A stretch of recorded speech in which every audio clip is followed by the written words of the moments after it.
Oh, and good evening, baseball fans. We're back again, another Monday, another Bicoastal baseball podcast on the Grid Network. I'm Mike Guido, that's Dalton Brown, the only exclusive baseball podcast on the Grid Network. Pleasure to have you with us. We are packed today. All-star teams have been released. My Yankees are really kind of shitting the bed. We'll get into that in a little bit. But Dalton, how you feeling, my friend? Feeling pretty good. Had a fun 4th of July weekend up in Minnesota. Went and caught the Twins Astros game on Saturday. Went out on a boat on a lake up there. So, good vibes. Good vibes all around up in Minneapolis. Had a ton of fun watching the Twins beat up on the Astros. So, decided to wear the Twins hat tonight in honor of that. And I am just really excited to hear your tirade this evening about your New York. Yeah, I messaged in the group chat. I don't know. However, it was last night. I'm like, I am going to go full bore on the Yankees tonight, and I will. We do have plenty to go over. The AL West, similar to my Yankees is the Seattle Mariners. The Seattle Mariners have really struggled over the last month or so. They're getting pretty close with the Astros. They still have a division lead, but the Astros are really creeping up. Are the Red Sox buying at the deadline? Are they serious about being a playoff contender or even a World Series contender? As we've seen over the past couple of years, you've really just got to get in and get hot. And the Red Sox certainly look like a team that has the makings of that. We'll discuss that as well. Who were some all-star snubs? Who should have made the all-star team? We'll touch on that. The MLB draft is coming up in about a week. We'll touch on that a little bit briefly, see if maybe who we like, whatever. We'll see where that goes. But plenty of stuff to go over today. But as we do every week, we cater to our own fan bases. Sorry, not sorry. Yankees, Dodgers. So in anticipation of my tirade, Dalton, for the first time in Bicoastal baseball history, the Dodgers rant will come first. So take it away, my friend. Yeah, I mean, and if we're being honest, I'm assuming that the entire audience feels this way too. The Dodgers rant should really always come first. But that's neither here nor there. Let's look. I mean, I've talked about it a little bit in recent weeks. We're kind of at a point with the Dodgers right now where we're really just trying to get to the All-Star break. To say that the Dodgers are limping right now would be an understatement. Max Muncy had to shut down his hitting progression this week. Clayton Kershaw's debut for the season still seems a ways off. Walker Buehler hasn't looked like himself since coming back. Bobby Miller hasn't looked like himself since coming back. Obviously Yamamoto is out. Betts is out. Jason Hayward is now out. And I've mentioned Muncy. So it's kind of a mash unit that they're running out there. Luckily for the Dodgers version of a mash unit is still better than almost every roster in the major leagues. So, it does not make a 3-3 homestand against the Brewers and Diamondbacks acceptable to me. I think that the reality is that they fought back in several of those games. I mean, they were trailing Milwaukee in the first game of that series, came back and scored a bunch of runs late to win that one. They scored late to win the game on Saturday. And then they had the comeback in the game Monday night to beat Arizona. Tuesday night to beat Arizona. It especially doesn't look good optically when you go 3-3 and the 3 wins are like late comebacks and the 3 losses are blowouts. Yep. So again, optics are optics. 3-3 is 3-3. Nothing to hit the panic button about, but it's fair to expect better from the Dodgers than what they've been really over the last several weeks. That being said, look, this is a team that has that's a lot thinner than I think we expected them to be at this point. They're not going to be that way forever. So I think some of it, especially you're going into Philadelphia the next 3 nights, like you're going to Detroit after that. 3-3 on that road trip, I would take it. Like, I think if you lose 2 out of 3 in Philly and you take 2 out of 3 in Detroit, like, you live with that. You go into the break 19 games over 500, and like, it's not meeting expectations, but it's fine. So, couple players I want to touch on. I was really encouraged by Justin Wroblewski's debut on the mound on Sunday. I thought he pitched really well, looked like he belonged, which is nice that, we got a guy that we can just call up and he looks like he belongs in the middle of a rotation. I don't think he's a guy that's ever going to be an ace or like a top of the line guy, but he looks like an innings eater to me. So that'll do. Miguel Vargas, patience paying off a little bit with him. This stint back in the majors, he looks a little bit more like the prospect that we hoped he'd be. Hopefully James Outman and his return can start to look that way as well. Obviously, the flip side of that is Gavin Lux, who I'm just not sure how much longer we can wait for that beautiful swing and all of that potential to turn into production. So a lot of ups and downs, kind of in the doldrums of the season right now, just trying to get to the All-Star break. That's where I'm at with the Dodgers. Yep. I think that's where a few teams are at. Again, we'll touch on the Mariners again later, and I'm sure they're dying to get there as well. All right. Here we go. I'm bursting. Another team that is dying to get to the All-Star break is the New York Yankees. So,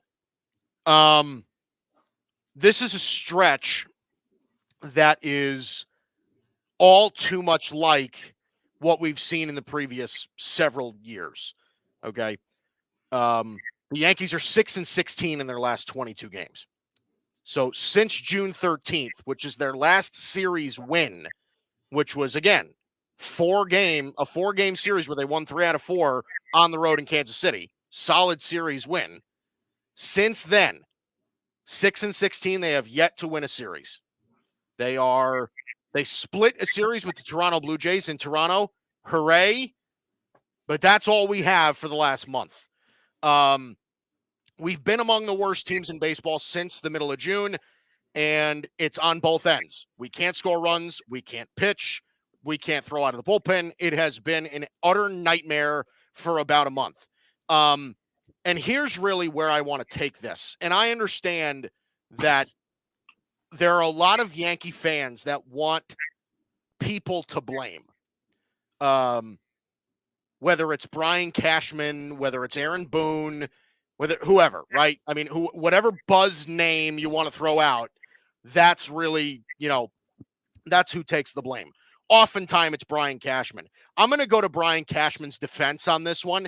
This team should be good, and it's not. Now, I don't want to overreact and say that the season is over and that, everything was a fluke. I'm not ready to do that yet. I think the Yankees will bounce back. I think it'll be fine by the end of the year. However, you do kind of have to ask yourself, what really is the bigger issue here? And I've been saying it for a few years now. The Yankees are one of the worst teams in baseball at developing players at the big league level, period. And I've been saying it for years. There is no reason why this roster shouldn't be performing at a better rate. They just shouldn't be. Okay? And it goes back to, if you look at what this team is now, right? Anthony Volpe was a top 3 to 5 prospect in all of baseball since he's come up, right?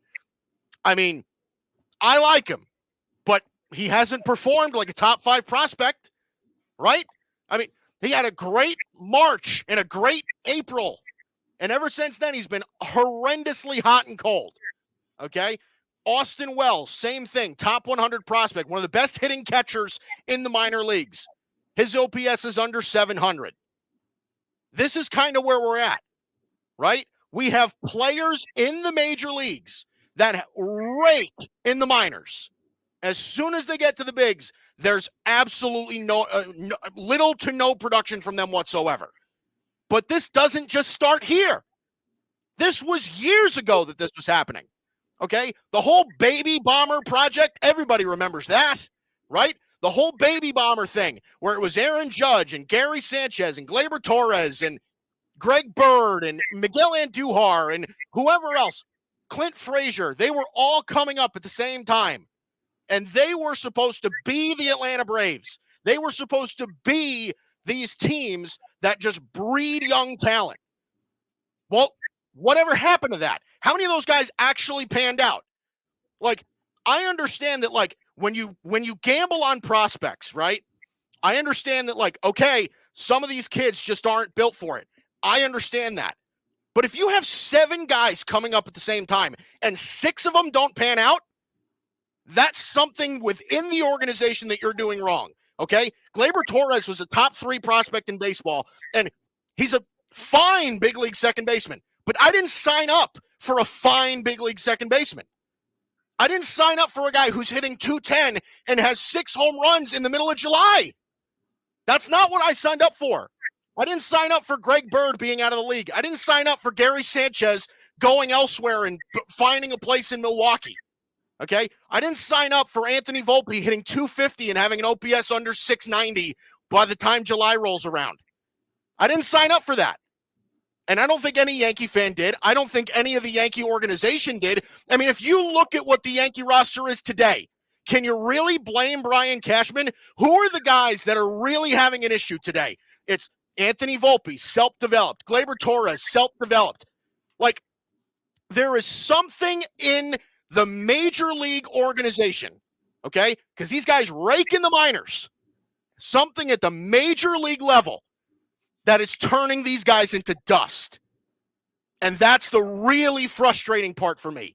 Because the reason why we bang on Brian Cashman so much, why didn't you go buy a left fielder? Why didn't you go buy a second baseman? Why didn't you go buy a third baseman? Because that's not how baseball works. To some extent, you need your own guys that cost nothing to perform. And the Yankees haven't been able to do that for a decade. That's why they're bad. And that's what has me infuriated. So, there you go. That's my takeaway. Yeah, I mean, I think your point is well made with regards to their hitting development at the major league level. Because there are some names that you didn't even mention that come into my mind, right? Like Osvaldo Cabrera, it doesn't look like he's all that special of an offensive player. I think you did mention Austin Wells, right? But that's another one where like there's all this potential, and then he gets the majors, and it's just kind of like, all right, well, that's just a guy. You know, and it makes you wonder, like, you know, Ben Rice obviously has been awesome so far in limited action, but like, yeah, right. It gives you pause on like, do I actually believe in this? Like when the league adjusts back to a young Yankee player, can the staff guide him through adjusting back to the league? I think it's a fair question to ask when it comes to the Yankees. You know, I think, you know, I don't know exactly where you look to remedy that. You know, I don't have it off the top of my head as far as like how much shuffling they've done with hitting coaches at the big league level. I do think that you have to put a little bit of that on Boone. A little bit of that still, I think, goes on the farm system, because at the end of the day, the farm system's job is to prepare a guy for the big league level. Yeah. You know, because at the end of the day, like minor league stats aren't worth anything. Like they're just not. Mm-hmm. Like they're worth nothing. So to me, whether a guy's putting up big minor league numbers or not, it doesn't really speak to what the farm system's doing. The farm system's entire purpose is to create major league talent. So yeah, I mean, I think it's fair to be frustrated with the offensive talent. That being said, and you've heard me say things to this effect throughout the season, the truth is always somewhere in the middle, right? I said it when they were as hot as can be in April and May. I'll say it to you after an ugly June and beginning of July. Like, they're not this bad. They weren't that good. They're not this bad.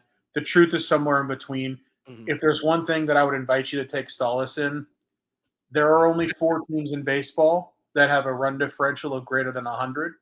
They are the Phillies, the Orioles, the Dodgers, and the Yankees. They're still right there in that class. After a 6-16 stretch, they are still one of only 4 teams at a plus 100 or better run differential. They are still only 3 games behind the Baltimore Orioles in the AL East. How much of a that's it? You know, look, I get it. It feels like the sky is falling during moments like this, and the big difference between the Yankees and the Dodgers is that like the Dodgers just don't have a whole hell of a lot to worry about in their division yet. Like even when the Dodgers aren't playing well, nobody's gaining ground. You know, so like there's a little bit of a different feeling to that. But look, man, I don't blame you for being frustrated. It's not fun when your team plays a month straight of shitty ball. Like that sucks. So I'm not gonna like downplay that. But the truth is somewhere in the middle. I I don't disagree. And like I kind of said before about, like I don't, I think I might have even said exactly what you said. I don't think the Yankees are this bad, right? I think eventually they will turn it around and we'll all be singing praises again. But they're not going to get May hot, I don't think, but they'll be fine somewhere. Like you said, the truth is somewhere in the middle. I think that that's an honest thing to say about that. Like I said, though, I think the bigger issue is, as a Yankee fan, is you really have to ask yourself, why is it that when you think about you made a good point, because I didn't say this before. It's really like offensive players really kind of seem to be the thing, right? I think the Yankees can somewhat develop pitchers. Luis Seal's pretty good. Clark Schmidt's pretty good. They churn out bullpen guys like it's popcorn. Like it's unbelievable what they do with bullpen guys. Excuse me. But you have to ask yourself, why is Aaron Judge like truly the only guy that legitimately hit? Like, why is he the only guy? And the answer to that is, and it's kind of funny that it happened this weekend, right? Like, Aaron Judge went elsewhere to get a hitting coach. Aaron Judge went outside the organization to get help. And that hitting coach then called out the Yankee organization for saying, wow, their offensive development sucks. And at this point, you're like, okay, you go down the list. Volpe, Wells, Torres, Clint Frazier, Andujar, Bird, Sanchez, whoever else. Like, okay, like maybe you're not wrong here. Like, and even the guys that they bring in who are major league veterans at the same time seem to somewhat regress in New York. And some of that might be New York jitters and everything like that. But you got to kind of ask yourself that question. So, yes, very, very frustrating. I'm out of breath. So, yeah, that's where we are this morning. Patrick Brown, our guy. Happy Monday, fellas. I'm eager to hear Mike's rant about his beloved Yankees. Thought I'd chime in before work. Hope I didn't disappoint, Patrick. Thanks for tuning in. As always, Cardinals are playing solid baseball at the All-Star break. See, Dalton, I told you. Redbirds all the way, baby. Carving it up. So if it isn't on the farm system, which Reggie Jackson publicly called out years ago, Cashman or Boone, who is that main party to point the finger at? And again, it's a good point. I think it kind of is an organizational thing. I know that, like I said before, minor leaguers seem to rake when it comes to where they are in the Yankee organization, but they go to the big leagues and fall flat a lot of the time. And I think Dalton is right in some sense, where it's like, listen, there's got to be some blame placed on a lot of those parties. And he's probably right about that as well. By the way, can we give props to Raffy Devers for going from an all-star in every other ballpark to a Cooperstown legend in Yankee Stadium? Come on now, hashtag modern day Babe Ruth. I will give some props to Devers as the show goes along. He is an unbelievable player and a guy who I was really hoping that the Red Sox would continue their trend of not paying anybody. He would have looked really good at third base in Dodger blue. No, boy. Yeah, he would have. Listen, I wouldn't have minded him. Could you imagine him hitting at Yankee Stadium for 81 games instead of like 18? Oh, my God. No, but here's the thing, Mike. Then he wouldn't get to face Garrett Cole, and that would kill his numbers. Oh, that's true. That's true. No, you're right. Honestly, you're right. I did see that stat was amazing, though, right? Like, he's already tied David Ortiz for the most homers the Yankees did. Like, is that not the most bizarre thing ever? Oh, my God. It's pretty wild. It is nuts. All right. So that's it for us. That's it for the rants for today. I think I've blown my head off enough. Let's go to a score update. We had two games earlier on today. The Pirates took a game in Pittsburgh from the Mets 8-2. The Mets fall back under 500 at 44 and 45. Mitch Keller, 8 innings, 2 earned, 7 hits today, 6 Ks against the Mets. Dalton, he's a good young pitcher, and I feel like we talk about it a lot. That rotation, Skeens, Jared Jones, Mitch Keller, that could be a scary rotation for a few years now. It's honestly, it's a fun ball club. Like, I'm not going to sit here and say that they're great, but like, it's a fun ball club. Like, I think they can make some waves. I don't know if they're a playoff team, but hey, it's cool. Yeah, O'Neill Cruz homered in this game as well. Mets got quite the terrible performance from Eric Orzi out of the bullpen. Didn't record an out. Gave up 3 earned on 2 hits in today's game. The St. Louis Cardinals, as Patrick mentioned before, playing pretty good baseball lately. 6-0 win on the road against the Washington Nationals. Miles Michaelis was good today. 6 1/3, none earned, 6 hits. But Mitchell Parker putting together another good start for the Washington Nationals. 7 innings, 1 earned on 6 hits, 6 Ks. You and I both like that kid, Dalton. I mean, you were singing his praises a while ago. That kid got a future in the bigs, I think. He does. For those of you who play fantasy baseball, he is one of my favorite streamers. And he's pitched well against almost everybody. So, yeah, love Mitchell Parker. Yeah. But, I mean, Miles Michaelis, like, don't fool yourself into thinking Miles Michaelis is good. That's all I'll say on him. Oh, you're telling me he's not an ace, Dalton? Come on, you're just being a hater now. Miles Michaelis is ass. He's ass. Just like the Guardians, right? Just like the Guardians are ass too. Hey, I updated that. I ate some crow. The Guardians are not ass. That's true. I still don't think they're great, but they're not ass. I'll give them that. There you go. That's right. We needed an errata on that one. Okay, speaking of the Guardians, by the way, they're scoreless right now in Detroit in the bottom of the 7th. Both starters pitching really, really well. Gavin Williams, 5 1/3 today, none earned on 4 hits. And the Tigers getting a great start into the 7th by Kiter Montero today. 6 1/3, none earned, 3 hits, 4 Ks for the Detroit Tigers today. They remain scoreless in the bottom of the 7th. The Reds lead the Rockies in Cincinnati in the bottom of the 5th. 2-0. Let's see who was on the mound for the Reds today. Andrew Abbott. Let me tell you something. Andrew Abbott, I feel like a lot of times looks pretty good. Okay. He pitched pretty well in the Bronx when I saw him the other night. So he's not, he might have something going for him as well. Yeah, I mean, the Reds have a couple lefties that are pretty solid. I mean, Nick Lodolo, when he's healthy, is pretty damn talented. Abbott's decent.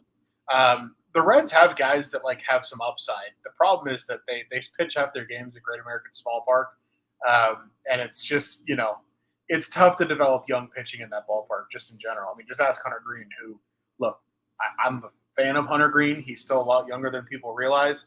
Yeah.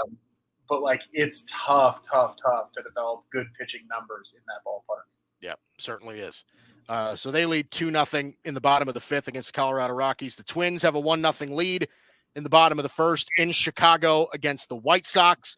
Chris Paddock getting the start against Chris Flexen of the White Sox. And then later tonight, 9:38, 9:40, we have the Rangers and the Angels. John Gray going up against Davis Daniel, who has been really solid for the Angels since coming up. 2.7 ERA on a 1-1 record, 11 Ks in those in 13 1/3, sub-1 whip. He's done a really nice job for the Angels. And the Atlanta Braves and Arizona Diamondbacks facing off tonight in Arizona. Bryce Elder against Gilbert Diaz. That game starts at 9:40. Okay. So with that, let's go into the 1-2-3 inning. Let's talk about the All-Star game, Dalton. So it's the rosters came out. I mean, they're loaded just like they usually are, and all of the expected names are there. I don't think anybody really expected much different. But who do you think right now? Everybody kind of has the debate of who gets snubbed. Dalton, what do you think? Who do you think got snubbed from the All-Star game this year? What do you make of all that? Yeah, I mean, I think it'll be a lot of fun. I think there are some players that MLB made a business decision to put into the game, and I think that's fun. Like Paul Skeens being there, awesome, right? Ellie De La Cruz, fun, right? There'll be a lot of fun factor, which is cool. Certainly. I do think, I want to point to 2 players in the National League and 1 in the American League that I think should be there, and I think will end up being there once we start, having some players not being able to go. But Francisco Lindor is by far the biggest snub. And you know that I am not a Mets guy. So the fact that I'm saying that, I mean it. This guy is a top 10 offensive player in baseball in terms of WAR this year. Like, he's just been really good. And I get that, like, the numbers aren't flashy. The 12 homers, batting average in the mid-200s, but guy steals bases, he draws walks. He's just been a really good player. And like the all-around game, I think doesn't get enough credit because the contract is so big and gaudy. And when he, the thing about Mets fans, and I've said it before, I'll say it again, when the team's underperforming or a player's underperforming, they want you to know that they're like the most tortured fan base, and they want you to feel so sorry for them. And there's just a lot of bitching and moaning that's gone on about Lindor, but like quietly, he's still a damn good player. And so I think Lindor really should be in the game. I also think Gavin Stone of the Dodgers should be in the game. And I won't go too much deeper on this because I talked about it on last week or 2 weeks ago. Guy put up a 1.97 ERA in May and a 1.97 ERA in June while pitching for one of the best teams in baseball and starting every fifth day. Like, I just don't know if that's not good enough as a starting pitcher to make the All-Star game. Like, I just don't really know what is at that point, especially given the fact that, like, since Paul Skeens has been called up, Gavin Stone's numbers are better. Yep. I mean, it's just true. It's just the truth. I get why Skeens is there. I think both Stone and Lindor will end up on the team before it's all said and done, but I think they both deserve the initial nod. I'll give you my AL name, and then I want to hear yours. American League, for me, the biggest snub, Andres Munoz, reliever from the Seattle Mariners. I mean, he's been lights out. Like, let me just put it in this type of context. First place team in their division. Closer is 14 of 16 on saves with a 1.50 ERA, 43 strikeouts and 34 innings pitched, 175 batting average against. And he's a closer on a first place team. Like, when is that ever not an all-star? Yeah. So look, the other thing about Munoz, too, it's not like we're talking about some guy with, like, shitty stuff where it's just like, he's not that aesthetically pleasing. No, Munoz is nasty. Yeah. He throws fucking fire. So, I think Andres Munoz should be in the game. The reality is all these guys probably will end up in the game, which I think is a good thing. People will bitch about, like, well, if everybody's an all-star, what does it really mean? Stop. Everybody's not an all-star. Guys that are there have earned it. Let's let them enjoy it. Let's have fun with it. And you're going to hear that message from me probably more than once. Like, All-Star Week is about enjoying it and having fun with it more than anything else. Yeah. But those are my three: Lindor, Stone, and Munoz. Yeah, I know that Met fans are really kind of pissed that not only did Francisco Lindor not make the All-Star team, but neither did Brandon Nimmo. That was another guy they really, really wanted in there.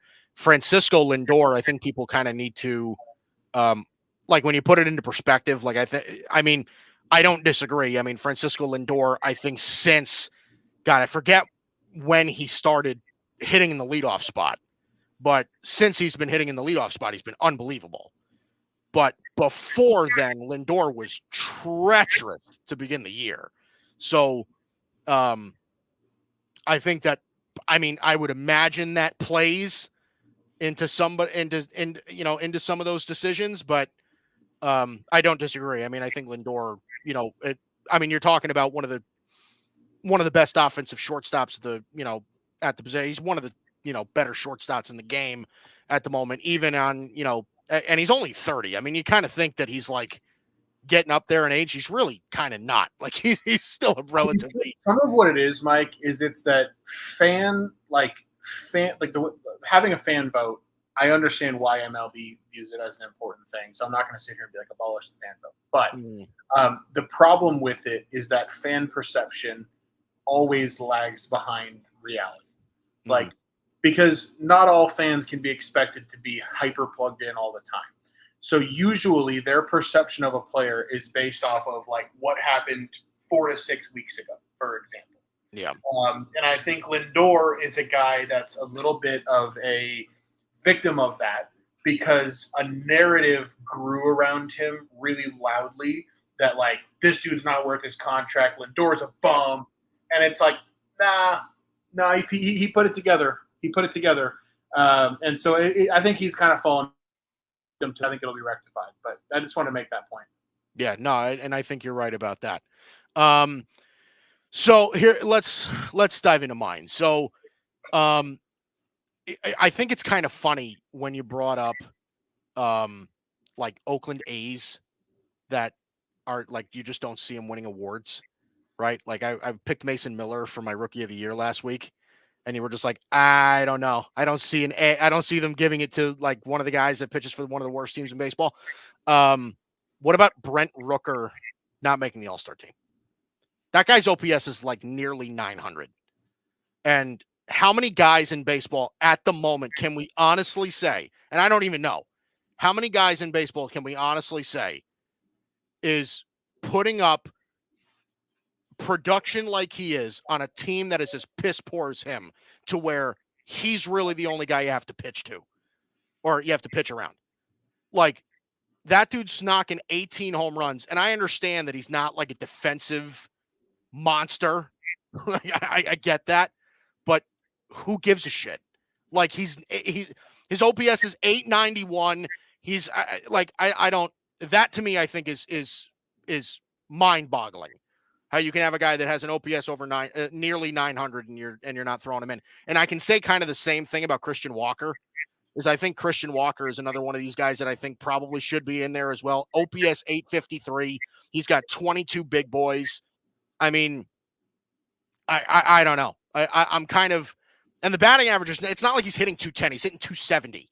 You know what I mean? Like, it's not like he's striking out 1,000 times and hitting a bunch of bombs. Like, that's not really what Christian Walker is. And he's a good defensive first baseman.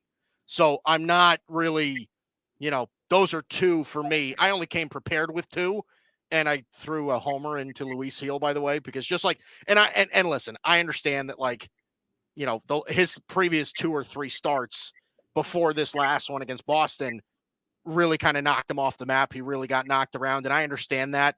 And I think that kind of plays a role into just that's what like 2 really bad outings can really do for you. But like, I don't know. I love the guy, and I think he really kind of shoved it up the voters' ass with this, this start against Boston, where he kind of looked like his old self. So there you go. That's mine. I agree with all of them. Rooker's been awesome. Again, like, the nice thing is I think all these guys will end up getting Yeah.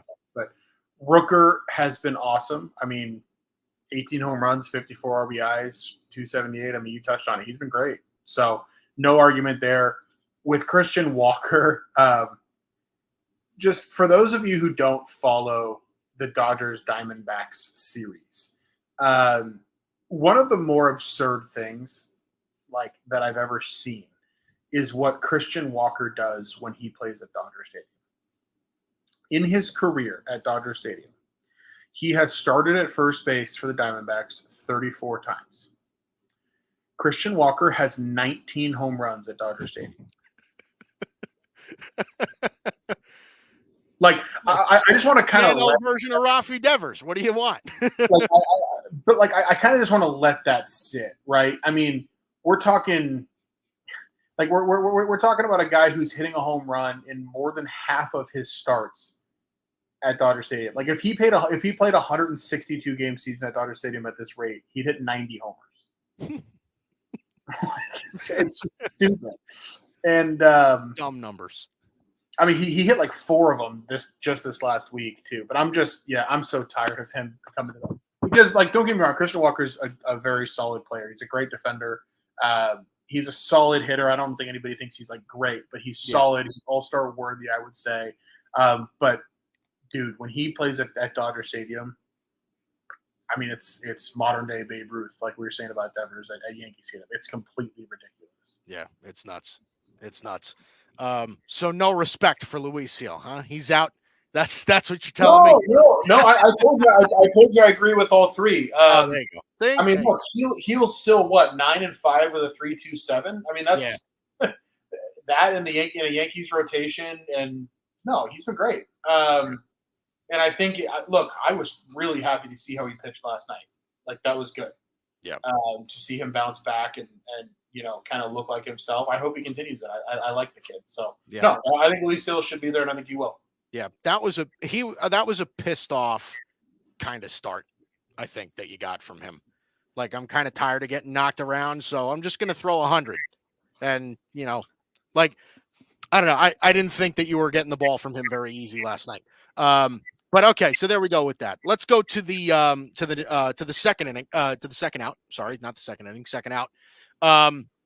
As we look at the Seattle Mariners at the moment, they are in a bit of trouble right now. And we were kind of talking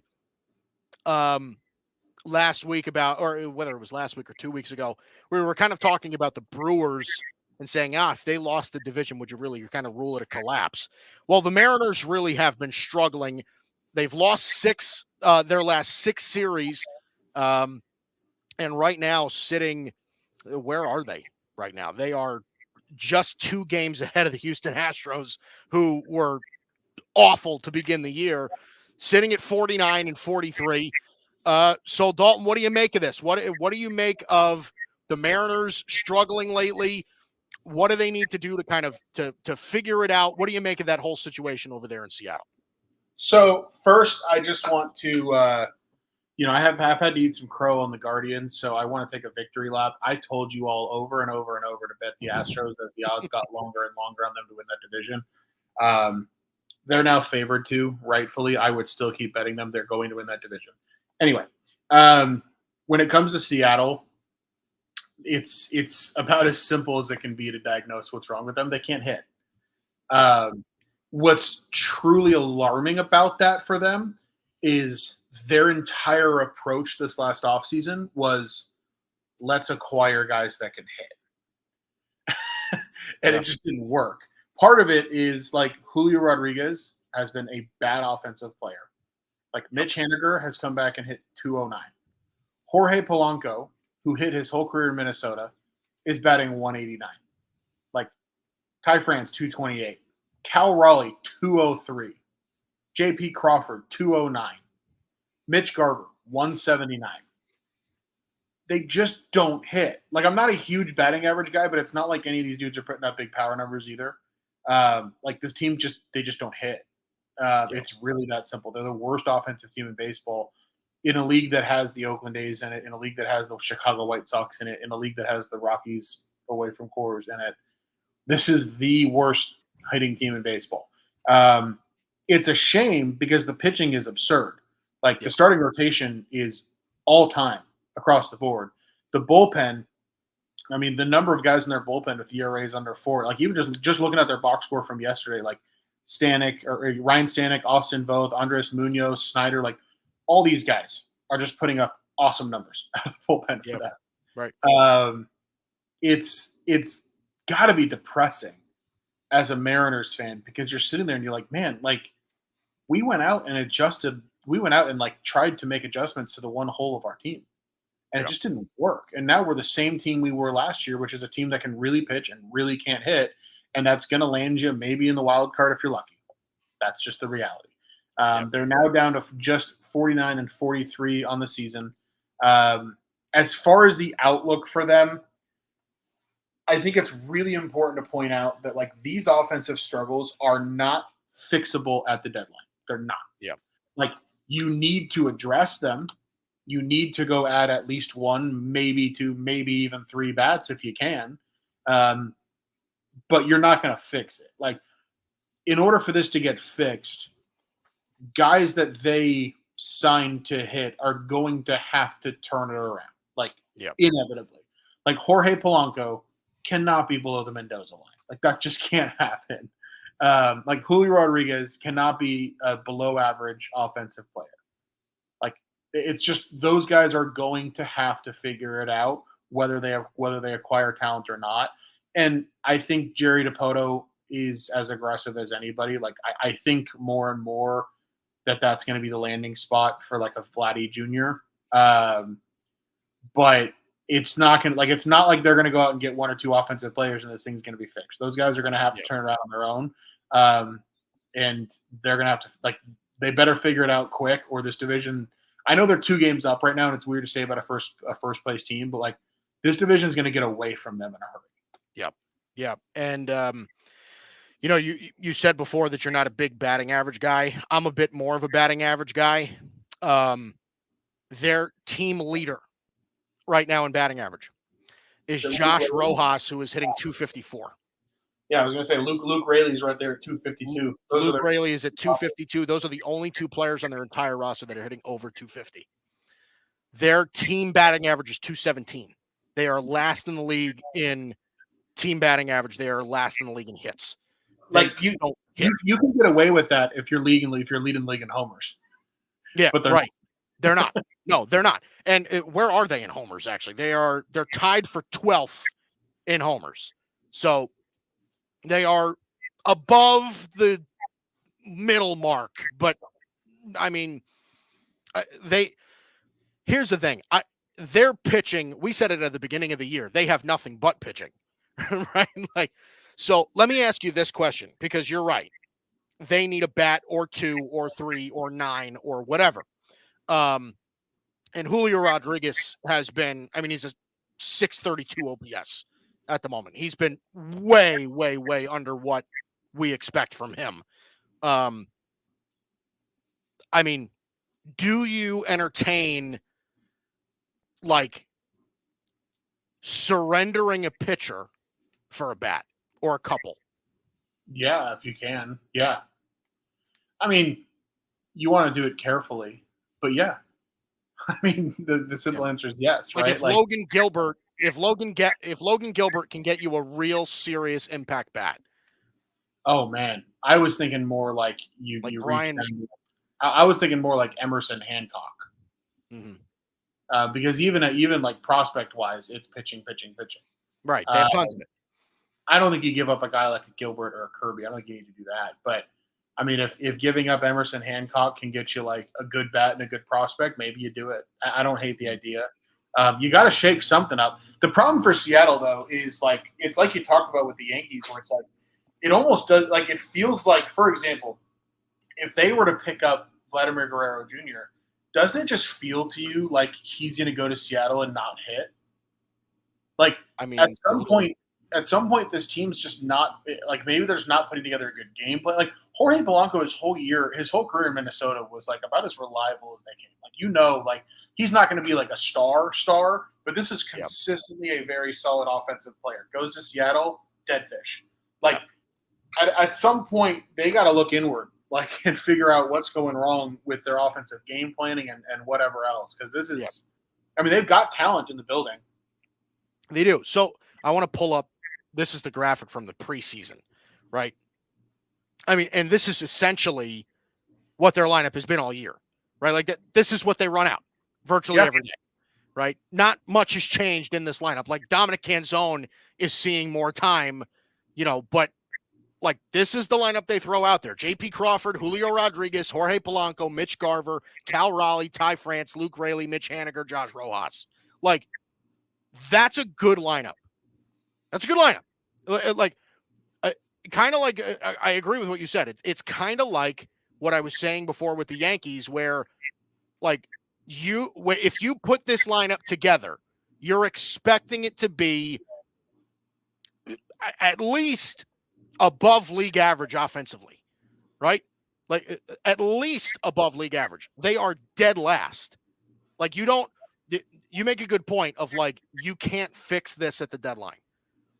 You can address it, but you can't fix it. They need guys they need their own guys to actually start hitting.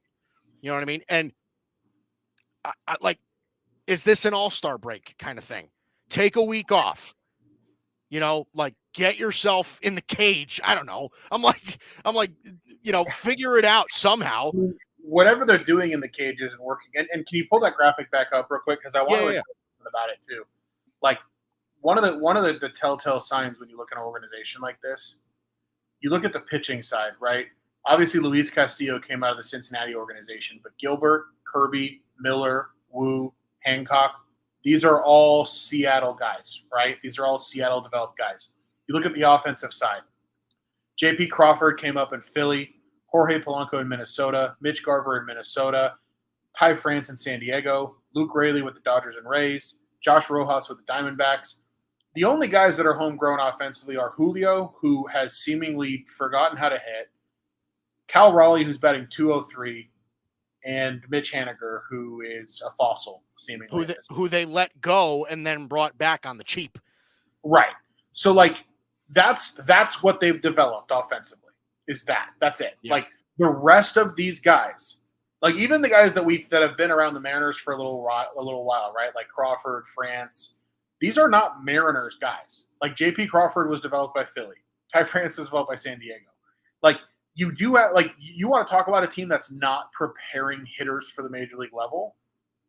And you think about some of the other guys that have come up with them that were supposed to be top prospects, right? Like Jared Kelenic was their return for Edwin Diaz. Jared Kelenic couldn't hit in Seattle. Now he's hitting in Atlanta, right? Like Taylor Trammell was supposed to be the truth of as a hitting prospect. Yeah, I'm not sure if he's still in the league. So, it's really a tough scene, man. It's really not good. Yeah, it's Kyle Lewis to add to that list as well. I mean, they've had guys in that building that they were comparing Kyle Lewis to Adam Jones. You're getting compared to Adam Jones. Adam Jones was a damn good ball player for a long time, and they couldn't figure it out with those guys. They couldn't do it. And look, some of it is hitting in Seattle's heart. Yeah. It's a pitcher's ballpark. You get the marine layer, all that. Doesn't mean it should be this bad. It just doesn't. Yeah. Dead last is really something else. So yeah, I think the Astros are there. And I was with you, really. I mean, I needed the Astros to figure it out fast, and they did. Like that was my caveat, is they need to figure it out fast. The clock is ticking, and they did. Like, it's no other way around it. They figured it out, and Seattle kind of blows on the offensive side. That's just the way it is. That's baseball. Let's go to the third out. The Boston Red Sox, they really seem to be I think we can officially say it now. The Red Sox are better than we expected. They are. They're better than we expected. I was expecting Boston to be dead last in the AL East, and I had no issue, no struggle, no advanced thought, nothing going into that with the preseason, going into that notion in the preseason where I was like, this team is going to suck. And they don't. 49-40. They currently have a better record than the Seattle Mariners, by the way, who lead the AL West. And they've been really solid on both sides of the ball. Like, they can hit. Connor Wong has an 850 OPS. Rafi Devers is outstanding. Jarren Duran has given them pretty solid production. Cedar Rafaela seems to be one of the best 9 hitters in all of baseball. Like, they're figuring out how to score runs with no names, right? Who is Romy Gonzalez? Who is David Hamilton? Like, who are these kind of guys? But they're figuring out ways to do it. Cutter Crawford threw 7 innings on 68 pitches against the Yankees last night. Like, they're figuring it out. So, Dalton, the question then becomes, what do the Red Sox do at the deadline? Are they buyers? Are they sellers? Do they stand pat and see where it goes? What do you think? Yeah, the Red Sox are they're a fascinating team this year, just in general. And I think at this point they have to be buyers at the deadline. Like, unless the next couple weeks go unbelievably poorly in a hurry, yeah, they're going to be buyers at the deadline, which is not something that I thought we'd be saying preseason. I know for a fact you didn't. You were like I was with the Guardians. That's how you were with the Red Sox. I thought they sucked. I really did. Here's the other thing too. Like, Tristan Casas still isn't back. Right. Like, that guy can hit. What's fascinating to me with the Red Sox, especially early on in the season, it was pitching. How are they doing this? Pitching. How are they doing this? Now, all of a sudden, like, this lineup is starting to have some length to it, and it's a bunch of guys who are just figuring it out at the major league level with one of the best hitters in baseball, of course, right in the middle of it with Rafi Devers. I'll touch on Devers first. I mean, like, just a ridiculous offensive force, right? The 971 OPS, 21 homers. But, Jarren Duran, if you had told me preseason he'd be 813 OPS, like, with the type of defense he plays, with the type of base runner he is, that's a fucking really valuable player. So Duran's been incredible. Tyler O'Neill has obviously cooled off a little bit, But if you would have told Red Sox fans he's going to be 260 with 16 home runs in the break, like you're thrilled with that, right? That's very good. Yeah. You mentioned Connor Wong. Guy's betting 310 over 229 plate appearances. Like, where in the hell did that come from? Obviously the pitching, Carter Crawford, Tanner Houck have both been awesome. The funny thing about the Red Sox for me that I don't think you would have imagined me saying a month ago. Number one is not just the fact that they're buyers, but I actually think what they need to buy is starting pitching. That's interesting. Because Brian Bayo has not been great. Right. Nick Pivetta has been just okay.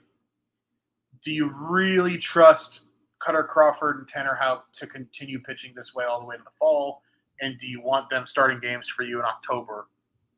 I just don't know that you do.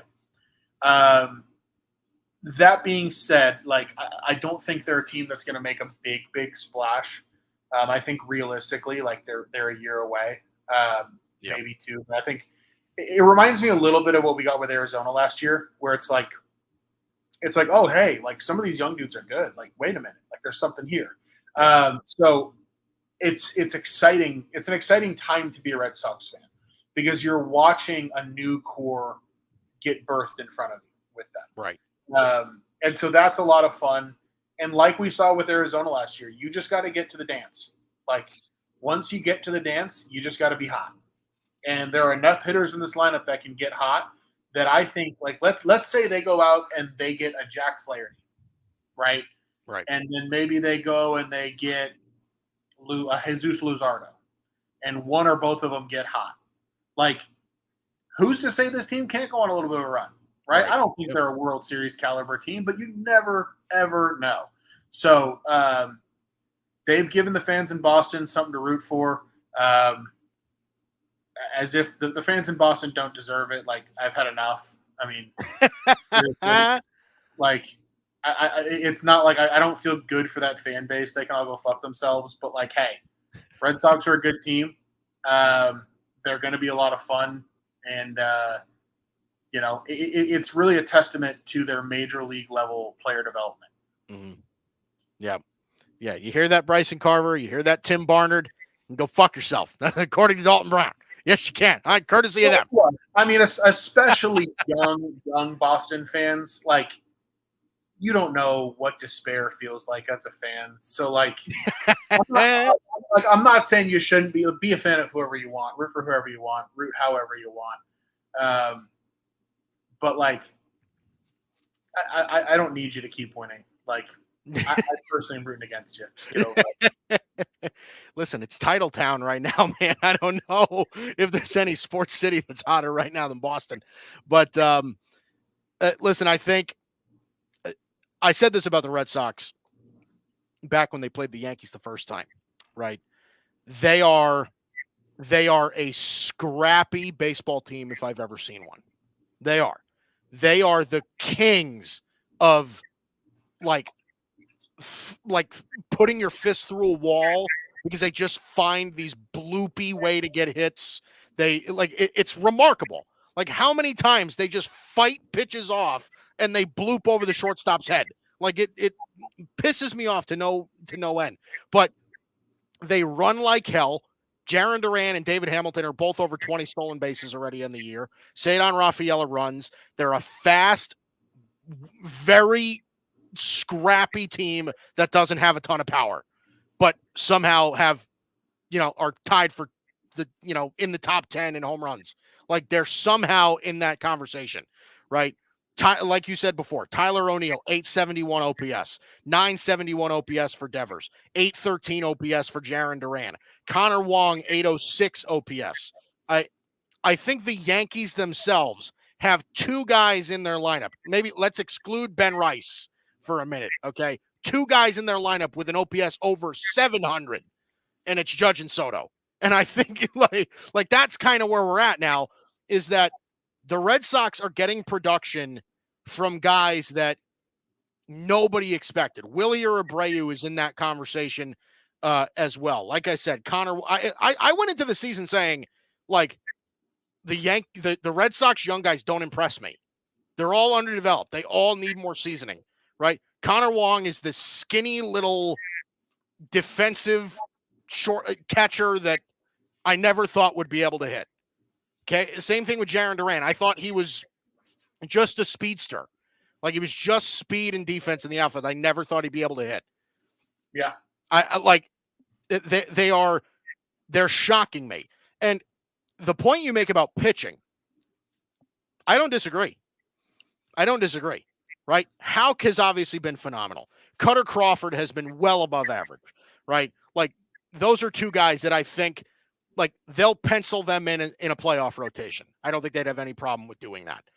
But you're right. Brian Bayo, meh. Nick Pivetta, meh. Josh Winkowski, like, meh. Like you're just not excited about that. You know, an arm or two.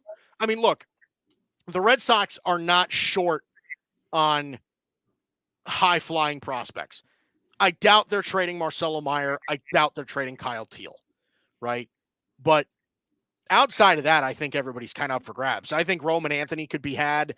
I think you could like see them saying, okay, like we're not the Orioles, right? We're not the Phillies, but you give us one legit playoff starting pitcher and just let us frustrate every playoff team with the way we run, with the way we put the ball in play, like, because that's what the Red Sox are. That's the kind of team they are.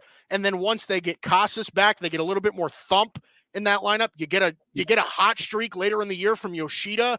Like, now you're kind of talking here. So, I don't know. It pisses me off. I hate it. I mean, think of it this way, Mike, right? Like, let's say the Yankees end up falling short to the Orioles in that division. Yeah. And all of a sudden, you're in like a 4-versus-5 wild card matchup with Boston. Like, that's not fun. No. Especially if they go get another starter. Like, I'll tell you which team's going to be feeling the pressure and which team's going to be loose in that kind of an event. I agree. It's something to watch. I agree. Please, God, do not make that happen. I'll listen. I'll say it right now on the air. I am if I have to play the Red Sox in the playoffs, I'm scared to death. Scared to death.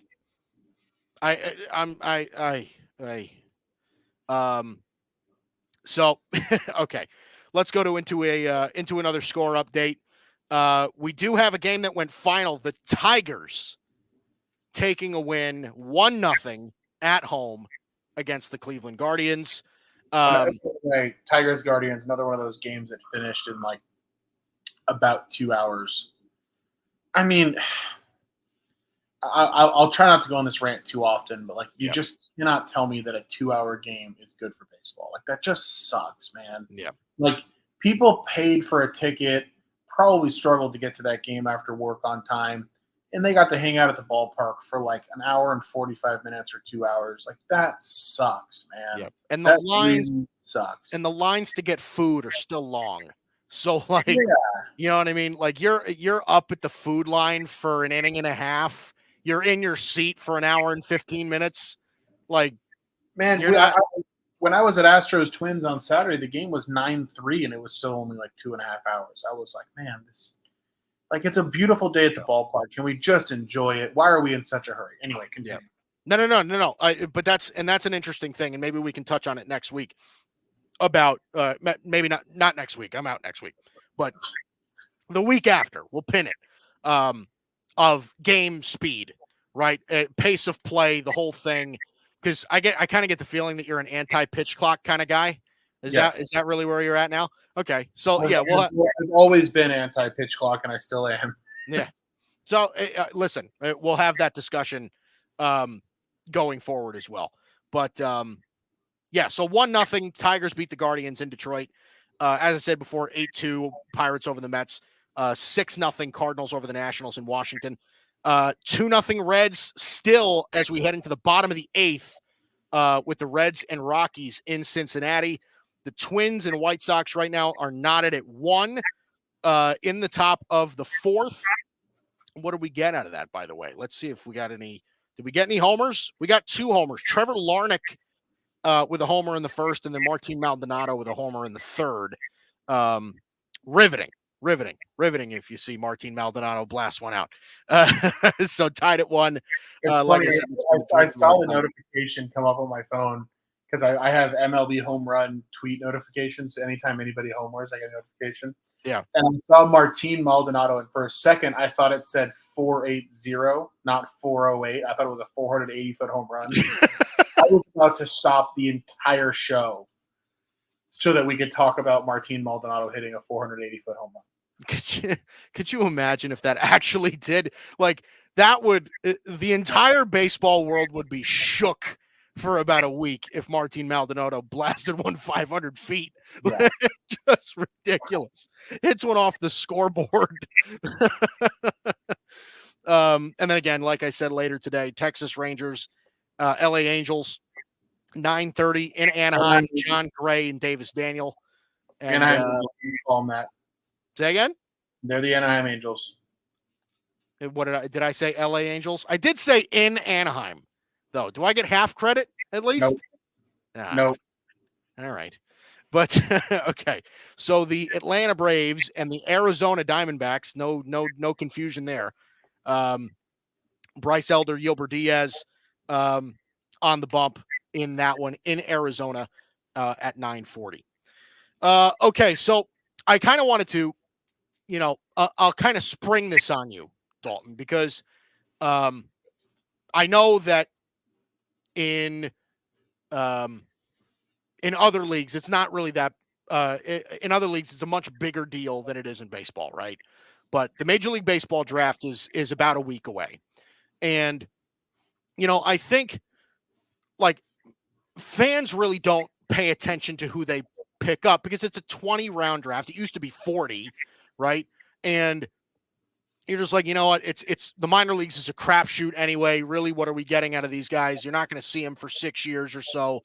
But I kind of wanted to spin this in a different way now, because I kind of want to, instead of actually like trying to give you guys that are like guys that we can look out for, right? Because a lot of these guys, we're not really going to know much about them anyway. I kind of want to ask you based on your own experience, right? So here's my first question, you Dalton. So college or high school, were you ever drafted? I was not. I had some conversations with scouts from the Yankees and the Pirates and a few other teams when I was in high school. I informed them that I intended to pitch at Duke and not get drafted in whatever late round I would have got drafted in. So I did not get drafted out of high school. And by the time I finished at Duke, I was a guy with a busted up labrum who was throwing low 90s and not a draft prospect. So no.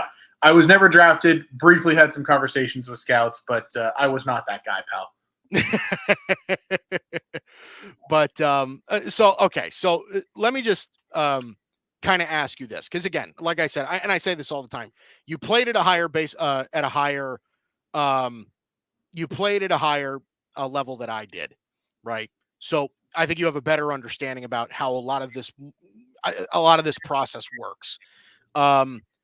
So you're going to see plenty of teams draft high school kids and plenty of teams draft college kids in the Major League Draft.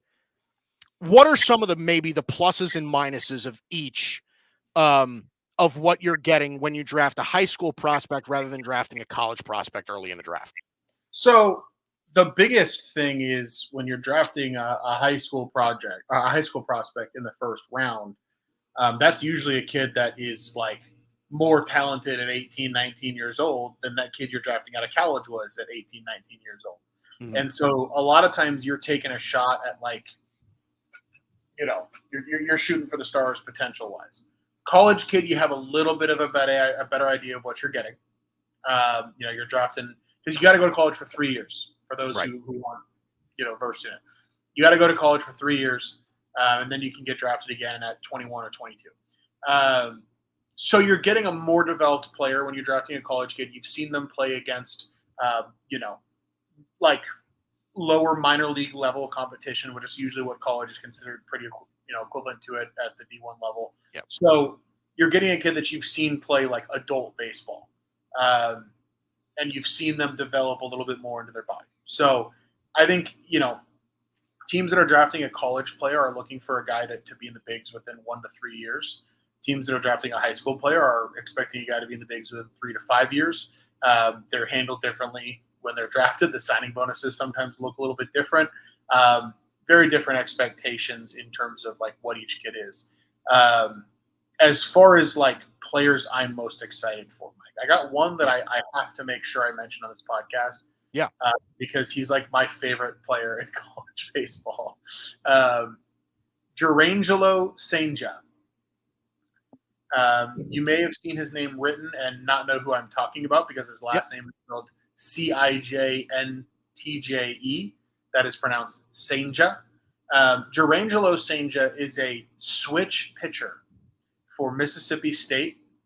He throws 90 plus from both sides, both as a righty and as a lefty. He's also a switch hitter, but he's going to be drafted as a pitcher. I've seen him ranked as the 14th best prospect. Selfishly, I would just love to see him fall to the Dodgers at 23 and see the Dodgers take a shot at like putting that into our pitching development machine, just because I'm fascinated to see what that churns out. If there's one kid that, like, regardless of where he gets drafted, I desperately want to see make the majors, it is Jurangelo Senja. Also, just an interesting dude. Like, grew up in Curacao, moved to Miami when he was young, playing college baseball in Starkville. Just a really interesting life path. So, if there's one prospect that I'm like fascinated to see where he goes and fascinated to watch even his minor league career, Jurangelo Senja. Yeah. So it's interesting that you bring up the switch pitcher. It's, because so MLB Pipeline has him ranked as the 25th ranked prospect in the draft. So the Dodgers at 23 is not impossible right there. It is not impossible. So it'll be interesting to see where he does end up going. And it's hilarious because they actually have separate scouting grades for him as a righty and him as a lefty. He looks like he's a bit better as a righty than he is as a lefty. He's only got a 2-pitch mix as a lefty rather than a 3-pitch mix as a righty. But think about the value of that, right? Like, and I don't know whether he projects as a starter or as a reliever, but like, think about the value of that. Like, you're trying to pitch through a lineup. Like, let's say you're pitching against the Phillies, and you can go righty against Trey Turner, lefty against Kyle Schwarber, for example. Yeah. Even if you only have a 2-pitch mix from the left-hand side, if it's major league quality, like, that's a huge advantage. Yeah. So like, I don't really know how good he's going to project out to be, but like, I hope he's major league level, just because I can't wait to see like how teams employ it. Yeah. Yeah. It'll be really, really interesting. I wonder if there's got to be a rule for that, right? Is there a rule for switch pitchers? Like, if you start pitching lefty, then you got to pitch lefty to the whole at bat, or can you go like alternate? I'm pretty sure it's the whole at bat, but I think you can switch between hitters. Yeah, well, I would imagine you can switch between hitters. Yeah, but I was curious to see if if you could throw first pitch fastball lefty, second pitch fastball righty, then throw it. That'd be nasty. All it is a change of the glove. That's it. That's all you got to do. But okay. Dalton's hot corner to close out the show today. Dalton, what do you have for us? Well, tomorrow is one of those big slates. I haven't dug all that deep into it yet.